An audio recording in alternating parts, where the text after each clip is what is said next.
The train carried us along the Riviera with the sea shimmering like a promise at every turn. We heard the calling. It was the stop for Antibes. The moment we stepped onto the platform, we felt the salty air and scent of pine drifting through the narrow streets. It was enough for us to know that this place is gonna be special. Antibes greets us with winding alleys, Bougainvillea bursting with color, and the scent of the sea. We stroll through the old town where history lingers in the air and every corner feels like a page from a storybook. At the edge of the old town stands our destination, Chateau Grimaldi, now the Picasso Museum. Here, the story becomes truly fascinating. I picture Picasso arriving in Antibes in 1946 after years of darkness in Nazi-occupied Paris. In Paris, his art was forbidden, his canvases filled with shadows, fear, and war. But here in Antibes, everything changes. The castle, built on the foundations of the ancient Greek colony Antipolis, becomes his sanctuary. Picasso's studio was a spacious room with thick stone walls and large windows that let in the wide Mediterranean light. The furniture was simple: easels, makeshift tables covered with canvases, brushes, jars of water and pigments, sketches, and objects inspired by nature, shells, fruits, and ceramics. Picasso often painted directly on the walls, turning them into living canvases, and the atmosphere pulsed with creative intensity, the view of the sea always present as a source of inspiration.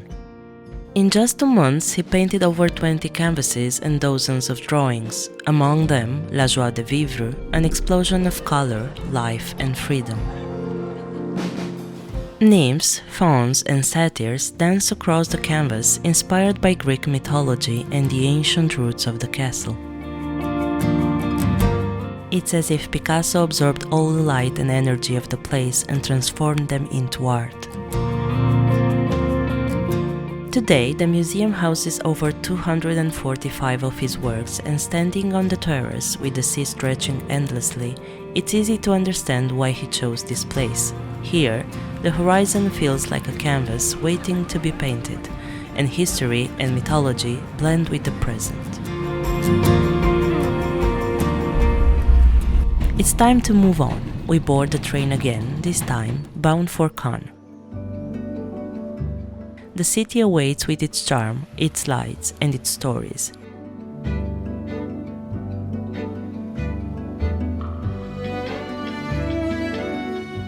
Our first morning finds us at the accommodation, excited to explore this legendary city.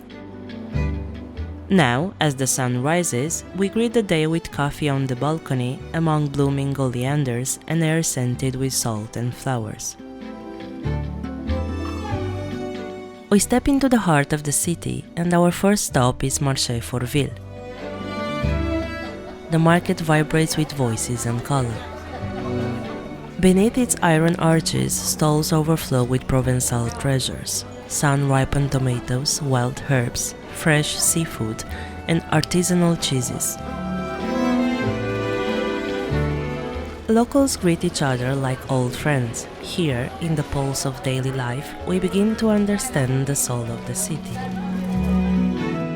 From the market, we climb toward Les Souquets, the old town.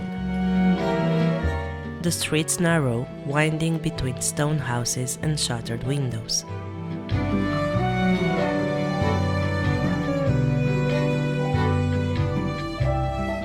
At the summit, Église Notre-Dame d'Espérance stands serene, its bell tower casting long shadows.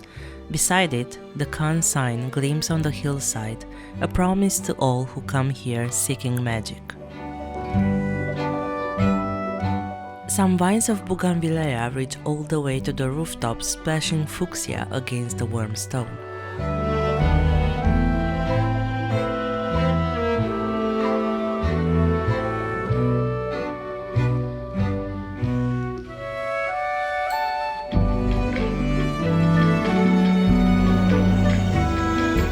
From above, the city unfolds beneath us, and at the top we see the port of Cannes, bathed in light, boats gently bobbing.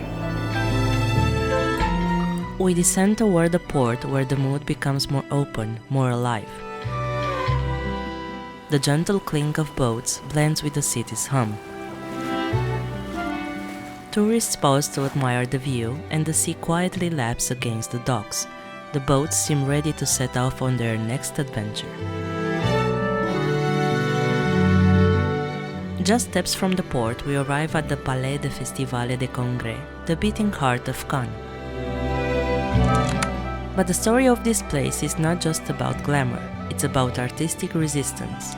In the 1930s, the Venice Film Festival became increasingly politicized under Mussolini and Hitler, awarding propaganda films and silencing authentic voices. France dreamed of a free festival, dedicated to creativity, not propaganda. Initially, Biarritz was chosen as the location, but Cannes won out thanks to its climate, landscape, and local support. The first edition was scheduled for September 1939. Everything was ready, but just one day before the opening, Germany invaded Poland and the war began. The festival was cancelled and Cannes was left waiting. It wasn't until 1946, after the war, that the city fulfilled its destiny. The first Cannes Film Festival brought together filmmakers from around the world in an atmosphere of hope and renewal. Since then, Cannes has become the stage where not only films but also freedom of expression and the power of stories are celebrated. Even without the red carpet, the magic lingers. Along the pavement, golden plaques bear the names of legends: Hepburn, Spielberg, Binoche, each one a star in Cannes' eternal script. We walk among echoes of premieres, standing where history was made. We continue along La Croisette, the boulevard where Cannes dresses in its finest. Palm trees sway above luxury boutiques and legendary hotels: Carlton, Martinez, Majestic, each one a stage for stories of glamour and romance. The breeze carries the scent of designer perfumes and sea spray, its elegance in motion.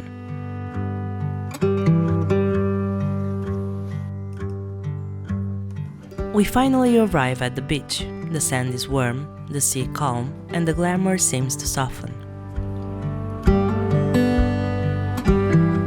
We make plans for our next destination, but not before reflecting upon our journey through Antibes and Cannes, two places forever intertwined with the creative soul. In Antibes, the ancient stones and endless sea inspired Picasso to rediscover joy and light after years of darkness, proving that art can be reborn wherever beauty and history meet. In Cannes, the city's transformation from a quiet port to the beating heart of world cinema reminds us that stories, whether painted or filmed, find their stage where freedom and imagination are cherished. Perhaps this is why artists, dreamers, and visionaries are drawn to these shores.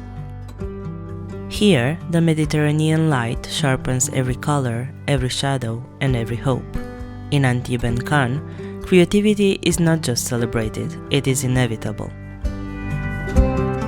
And as we leave, we carry with us the promise that inspiration will always find its way back to these magical places.